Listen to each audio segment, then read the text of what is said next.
আব্বাসী সাহেব এবং আজহারি সাহেবদের মতো স্কলাররা উপস্থিত হবেন, তাদের বয়ান হবে। আজকে আমাদের এইভাবে জাগ্রত হতে হবে, ঐক্যবদ্ধ হতে হবে। আমাদের সামনে ইসলামের উপরে যে বিপদ সময় এসেছে, সেই বিপদ সময় থেকে ইসলামকে উদ্ধার করা কি আমাদের জন্য ফরজ, আমাদের জন্য দায়িত্ব আছে না নাই? আমি বললে তো যাই কি কেউ বলবে যে তা কোনো দলের বিরুদ্ধে বলতেছি। আমি দল টল কিচ্ছু বুঝতেছি না, ব্যক্তিও বুঝতেছি না। আমি দূরবীন দিয়ে দূরবর্তী ভবিষ্যৎ, নিকটবর্তী ভবিষ্যৎ, দূরবর্তী ভবিষ্যৎ দেখতেছি। যে দেশের পার্লামেন্টে বসে একজন আলিম নামদারি মিথ্যা নয়, ডাহা মিথ্যা বলতে পারে, আগামী প্রজন্মের কাছে কি মেসেজ যাচ্ছে না? যে যদি ওইখানে বসে একজন হুজুর মিথ্যা বলতে পারেন, তাহলে মিথ্যা বলা যায়। নাউজুবিল্লাহ বলবেন না? একটা আরেকটাকে সংযুক্ত করে, কথা ঠিক না? ঠিক না? আমি বলতে চাচ্ছি যে এ দেশে বর্তমানে ইসলামের সবচেয়ে বড় ক্রাইসিস পিরিয়ড। এই পিরিয়ড থেকে উত্তরণ করতে হলে মিথ্যাচারের পর মিথ্যাচারকে রুখতে হবে, বন্ডামিকে রুখতে হবে, ছলচাতুরিকে রুখতে হবে, বানোয়াট ফেককে রুখতে হবে, ইসলামকে কারো মন গড়া ব্যক্তির স্বার্থে ব্যবহার করতে দিতে রুখতে হবে। কথা ঠিক না? ঠিক না?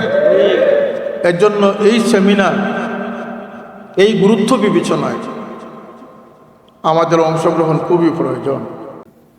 আমার দুর্ভাগ্য যে আমি আমার বিশেষ একটা প্রয়োজনে আমাকে চলে যেতে হচ্ছে। আশা করি আমাদের প্রিন্সিপাল সাহেব মোহতারম সহ উলামায়ে কেরামগণ বয়ান করবেন, আব্বাসী সাহেব এবং আজহারি সাহেবদের মতো স্কলাররা উপস্থিত হবেন, তাদের বয়ান হবে। আজকে আমাদের এইভাবে জাগ্রত হতে হবে, ঐক্যবদ্ধ হতে হবে। আমাদের সামনে ইসলামের উপরে যে বিপদ সময় এসেছে, সেই বিপদ সময় থেকে ইসলামকে উদ্ধার করা কি আমাদের জন্য ফরজ, আমাদের জন্য দায়িত্ব আছে না নাই?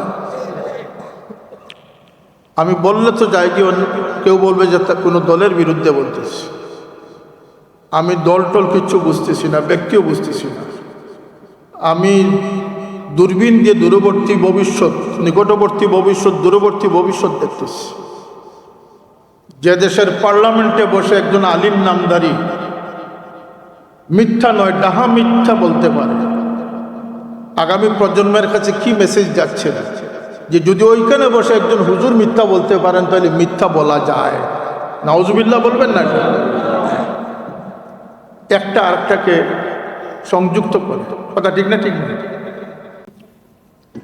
এই বেয়াদবি শব্দ উচ্চারিত হচ্ছে। এক বক্তা বলতেছে আল্লাহ নিজেও তো ছাদাবাজ, নাউজুবিল্লাহ। 1400 বৎসরের যে পরিভাষা আছে, আল্লাহ নবীর শানে হোক, আজওয়াজে মুতাহারাতের শানে হোক, আল্লাহ নবীর স্ত্রীগণ কিন্তু আহলে বাইত। সূরা আহজাব 22 জায়গায় মুআন্নাসের সিগা ব্যবহার করা হয়েছে, আর একটি জায়গায় মুযাক্কারের সিগা ব্যবহার করা হয়েছে। ইউরিদুল্লাহু লিইউযহিবা আনকুম, আনকুন্না বলা হয় না।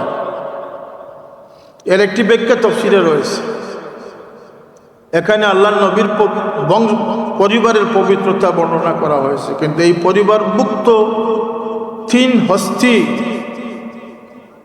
যারা মুআন্নাস সিগা হলে যারা এটাতে অন্তর্ভুক্ত হতে পারে না, এই জন্য আল্লাহ এখানে মুযাক্কার সিগা ব্যবহার করেছে। আর আরবি কায়দা হচ্ছে যখন পুরুষদের উপস্থিতি থাকে তখন মহিলা, যেমন আমরা যদি একটা ঘরে গিয়ে যদি প্রবেশ করি, পুরুষ মহিলা থাকে, তাহলে আমরা সালাম কি বলবো? আসসালামু আলাইকুম বলবো, আলাইকুম না বলতাম। এই আল্লাহর হাবিব সাল্লাল্লাহু আলাইহি সাল্লামের বংশ পরস্পরা, এরা শুধু যে আল্লাহ তাদেরকে রিজ থেকে পাক রেখেছেন অপবিত্রতা থেকে পাক রেখেছেন তা নয়, আল্লাহ এই দিনের কুরবানির জন্য তার হাবিব সাল্লাল্লাহু আলাইহি ওয়াসাল্লামের বংশকে মন্তব্য করেছে। তার প্রকৃষ্ট প্রমাণ হচ্ছে কারবালার ঘটনা।